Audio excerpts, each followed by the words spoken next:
मेरा नाम रोहन है। मैं अपने आप को बहुत खुशकिस्मत मानता हूँ कि मेरी शादी रचना से हुई है। रचना और मेरी शादी घर वालों की मर्जी से हुई है। रचना बहुत सुंदर है। शुरुआत में मुझे लगा था कि वो मुझसे शादी को हाँ नहीं कहेगी, लेकिन जब मैं उसे देखने गया तब उसके स्वभाव का पता चला। उनका परिवार बहुत अच्छा था। रचना जब शादी करके मेरे ज़िंदगी में आई तब से मेरी ज़िंदगी बदल गई। सभी मुझे कहते थे कि मैं बहुत खुशकिस्मत हूँ। अभी मेरी शादी को करीब 3 महीने हुए हैं। मेरा सपना था कि मैं बड़े शहर में एक बड़ा कपड़े का शोरूम बनवाऊँ। मैंने रचना को इस बारे में बताया। रचना को पता है कि यह मेरे लिए कितना बड़ा सपना है। मैं दिन रात इसी में लगा रहता हूँ। बड़ी मुश्किल से मुझे एक जगह मिली, लेकिन पैसे बहुत ज़्यादा थे। इसलिए मैंने अपने गांव की ज़मीन बेचने का फैसला किया था। ज़मीन में मेरे पिता के दूसरे भाइयों का भी हिस्सा था। इसी कारण के लिए मुझे कुछ दिनों तक गांव में जाना पड़ रहा था। मैंने रचना को चलने को कहा क्योंकि पता नहीं कितना समय लग सकता है, लेकिन उसने कहा कि वो अपने मायके चली जाएगी। मैंने भी सोचा कि ठीक है। रचना अपने मायके चली गई।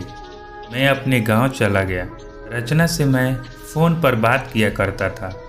ज़मीन के कागज़ और सारी बातों में समय लग रहा था। इस दौरान मेरी पत्नी से मेरी बात होती रहती थी। मैंने एक शाम उसे फ़ोन किया तो वो कुछ बदली बदली थी, ज़्यादा बोल नहीं रही थी। मैंने पूछा, क्या हुआ, तुम ठीक हो? वो बोली कि मुझे आपको कुछ बताना है। मैंने कहा कि बताओ, क्या बोलना चाहती हो? वो थोड़ी देर चुप रही और फिर बोली कि नहीं, अभी नहीं, मैं आपको मिलकर बताऊंगी। मैंने भी कहा ठीक है, लेकिन मुझे नहीं पता था कि मेरी ज़िंदगी में इतनी बड़ी बात होने वाली है। अगले दिन दोपहर में मैंने जब रचना को फ़ोन किया, उसने फ़ोन नहीं उठाया। मैंने भी सोचा कि कुछ काम होगा, इसलिए मैंने उस बात पर ज़्यादा ध्यान नहीं दिया। मैं सारा दिन अपने काम में उलझा रहा। काम भी ज़रूरी था क्योंकि वो ख़त्म करके ही मैं जल्दी से रचना के पास वापस जा सकता था। दिन भर के काम के बाद मैंने फिर शाम को रचना को फ़ोन किया, लेकिन इस बार उसका फ़ोन स्विच ऑफ आ रहा था। मैंने फिर सोचा कि शायद कहीं किसी काम में गई होगी और मोबाइल स्विच ऑफ हो गया होगा। मैंने रात को फिर से कॉल किया क्योंकि दिन भर बात हो या ना हो, लेकिन रात में ज़रूर बात किया करता था। लेकिन रात में भी उसका फ़ोन स्विच ऑफ था। अब मुझे थोड़ी फिक्र हुई, लेकिन फिर मैंने सोचा कि वो उसके घर ही है। अगर कुछ बात होती तो मुझे फ़ोन आ ही जाता। थोड़ा बहुत विचार करके मैं सो गया। मैंने सोचा कि उसके घर में किसी को फ़ोन करूं, लेकिन रात में उस समय फ़ोन करना मैं उचित नहीं समझा, इसलिए मैं सो गया। सुबह उठते ही मुझे यही ख्याल आ रहा था कि मैं रचना से बात करूं। सुबह भी मैंने फ़ोन किया, लेकिन अभी भी वही बात, उसका फ़ोन स्विच ऑफ ही था। अब मैंने उसकी मम्मी को फ़ोन किया, लेकिन उन्होंने भी मेरा फ़ोन नहीं उठाया। अब मुझे थोड़ी फिक्र होने लगी थी क्योंकि किसी से भी मेरी बात नहीं हो रही थी। करीब 3 दिन तक न रचना का फ़ोन आया और न उसकी माँ का। मैं अपने काम में लगा रहा। फिर एक शाम मेरी सास का फ़ोन आया। मैंने पूछा कि रचना कहाँ है? वो बोली, रचना अपनी एक चचेरी बहन की शादी में गई है। शायद वहाँ नेटवर्क नहीं होगा, इसलिए बात नहीं हो पा रही है। मैं भूल गया था। रचना ने मुझे बताया था कि वो वहाँ जाने वाली है। मेरी चिंता थोड़ी कम हो गई और मैं वापस अपने काम में लग गया। रचना वहाँ 5 दिन रुकने वाली थी, इसलिए मैंने सोचा कि शायद 5 दिन तक मेरी रचना से कोई बात नहीं हो पाएगी। मेरा काम भी लगभग ख़त्म हो गया था। मेरे हाथ में पैसे 2 से 4 दिन में आने ही वाले थे। जैसे ही मेरे हाथ में पैसे आए, मैं वहाँ से निकल गया। वहाँ से निकलने के बाद मैं सीधा अपनी पत्नी के घर ही गया उसे लेने के लिए। जैसे ही मैं वहाँ पहुँचा, मुझे देखकर मेरी सास खुश होने के बजाय डरी हुई दिखाई दी। मैं थोड़ी देर वहाँ बैठा, उनसे पूछा कि रचना कहाँ है। वो बोली वो अभी आई नहीं है। मैंने बोला कि आई नहीं है, अभी तक उसका फ़ोन भी नहीं लग रहा। मैंने कहा कि आप मुझे वहाँ किसी का नंबर दे दो, इतने दिन से रचना से बात नहीं हुई है। वो कुछ देर सोचती रही, फिर बोली अभी मेरे पास नहीं है, मैं आपको किसी से पूछ कर देती हूँ। करीब 8 दिन हो गए थे मुझे रचना से बात किए। मुझे रचना पर गुस्सा आ रहा था कि उसका फ़ोन स्विच ऑफ क्यों है, साथ ही उसका फ़ोन काम नहीं कर रहा। तो वो किसी के भी फ़ोन से बात कर सकती है, लेकिन उसने मुझसे बात नहीं की। मैंने सोचा कि जब वो आएगी तो उसे ज़रूर डांटूंगा। मेरी सास का फ़ोन नहीं आया। करीब 12 दिन हो गए। मैं उनके घर वापस गया, लेकिन अब वो भी घर पर नहीं थी, ना ही मेरा फ़ोन उठा रही थी। अब मेरे मन में बहुत सारे विचार आने लगे कि आखिर बात क्या है जो रचना और उसके घर वाले मुझसे इस तरह का बर्ताव कर रहे हैं। मैंने उन्हें मैसेज किया कि अब मैं पुलिस के पास जाऊंगा। मेरी इस धमकी से शायद वो डर गई और उनका फ़ोन आया। बोली कि बेटा, मैं तुम्हें कुछ बताना चाहती हूँ, तुम घर आ जाओ। अब मेरी चिंता बढ़ती जा रही थी। ऐसी क्या बात है जो यह सब मुझसे छिपा रहे हैं। मेरी पत्नी ने मुझसे 20 दिनों से बात नहीं की थी। मैं अगले दिन उनके घर गया। मेरी सास का मुंह उतरा हुआ था। मैं बहुत गुस्से में था। मैंने जाते ही उन्हें ज़ोर से चिल्लाते हुए पूछा कि कहाँ है रचना। मेरी सास मुझसे बोली कि बेटा, अब मैं जो तुम्हें बताने वाली हूँ उस पर तुम्हें विश्वास नहीं होगा, लेकिन यही सही है।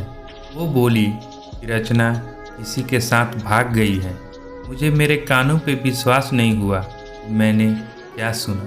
मैंने बोला आप कुछ भी बोलोगे और मैं मान जाऊंगा क्या।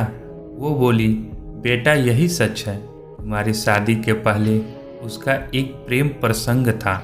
जब वो वहाँ गांव में अपनी बहन की शादी में गई तो उसे वो वहाँ मिल गया और वो मौका देखकर वहाँ से भाग गई। मैं जानती हूँ कि तुम मुझसे बहुत प्यार करते हो, लेकिन अब यही सच है। तुम्हें उसे भूलना होगा।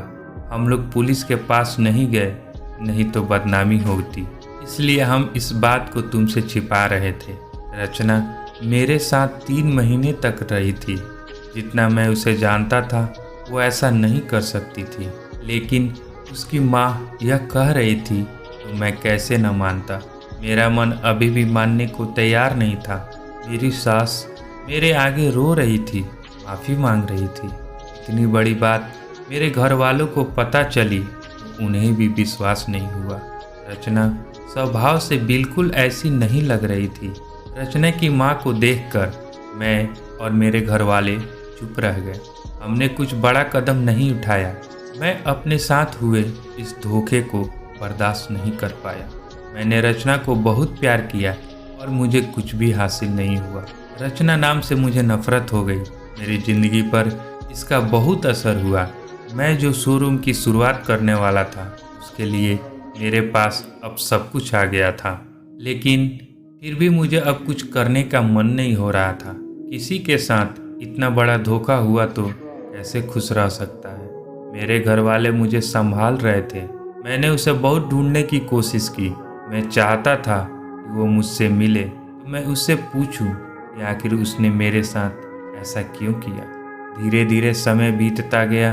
उसे गए अब 7 महीने हो गए थे और मैं भी उसे भूलकर अपनी ज़िंदगी में वापस बिजी होने की कोशिश करने लगा। मेरा उसके घर से जाना हुआ। ऐसे ही मेरा ध्यान उनके घर की खिड़की पे पड़ा।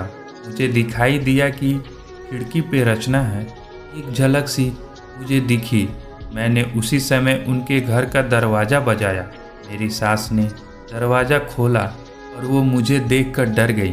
दरवाज़ा खुलते ही मैं अंदर जाने लगा। मेरी सास ने मुझे रोका, लेकिन मैं नहीं माना। अंदर कमरे में गया तो रचना को देखकर मैं हैरान रह गया। रचना व्हील चेयर पर बैठी थी। रचना ने मुझे देखा और उसकी आंखों से आंसू आ गए। मैंने पूछा क्या हुआ। रचना बस रो रही थी।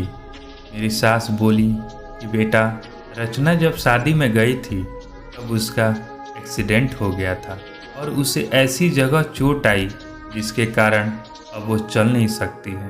एक्सीडेंट के समय भी बेहोशी में यह कह रही थी तुम्हें न बताएं, वो बड़े काम के लिए गए हैं। डॉक्टर ने जब बताया कि हो सकता है रचना अब चल ना सके और इलाज पर बहुत ज़्यादा पैसा लगेगा, तब भी मैंने कहा कि दामाद जी को बता देते हैं। लेकिन रचना ने कहा कि मैं उनकी ज़िंदगी खराब नहीं कर सकती। उनका सपना है शोरूम खोलने का। उनकी ज़िंदगी में जाऊंगी तो उन पर बोझ ही बनूंगी। इसलिए रचना ने यह झूठ तुम्हें कहने को कहा ताकि तुम उसे भला बुरा कहकर उसे भूल जाओ, उससे नफरत करो। मेरी पत्नी मुझसे इतना प्यार करती थी। मैंने उससे कहा कि रचना, अगर मेरे साथ ऐसा कुछ हो जाता तो क्या तुम मुझे छोड़ देती? रचना ने रोते हुए कहा कि ऐसा मत बोलो। रचना ने कहा कि मैं आपकी दोषी हूँ। एक्सीडेंट में हमारा बच्चा जो मेरे गर्भ में था वो भी नहीं बचा। आप मुझे भूल जाएं, दूसरी शादी कर लीजिए। मैं आप पर बोझ नहीं बनकर रहना चाहती। रचना की आंखों से आंसू नहीं रुक रहे थे। इतने दिनों से उसने इन्हें रोक रखा होगा। मैंने रचना को बीते कुछ महीनों में न जाने क्या कुछ नहीं कहा, लेकिन अब वो रचना को एक पल भी अपने से दूर नहीं रखना चाहता था। मैंने रचना की एक बात नहीं सुनी। मैं रचना को अपने साथ ले आया। अब कोशिश यही है कि वो फिर से चल सके। मैंने मेरा शोरूम बेच दिया और अच्छे से अच्छे अस्पताल में रचना को दिखाया। उम्मीद की किरण दिखाई दे रही है। बस मैं यही चाहता हूँ कि वो फिर से अपने पैरों पर खड़ी हो जाए। कहानी पसंद आई है तो वीडियो को लाइक करें और ऐसे ही अच्छी कहानी सुनने के लिए हमारे चैनल को सब्सक्राइब करें। दोस्तों, हमेशा की तरह पूरी कहानी सुनने के लिए आप लोगों का धन्यवाद।